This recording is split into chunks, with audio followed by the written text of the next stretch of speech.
have already performed an endurance test, putting over 100 miles on the unit. Over here on the main gauge panel, you can see the pressure gauges. Line pressure is the second gauge on the left set of 3. Forward clutch is below that.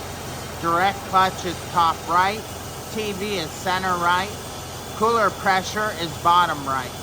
Cooler flow is center gauge. Line pressure on this unit is excellent.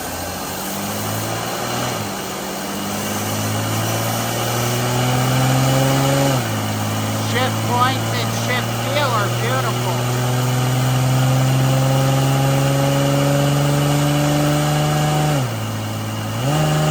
Kick down, is working properly. We are now going to slow the transmission down to a stop, and we'll upshift it manually. Okay, we're now in first gear.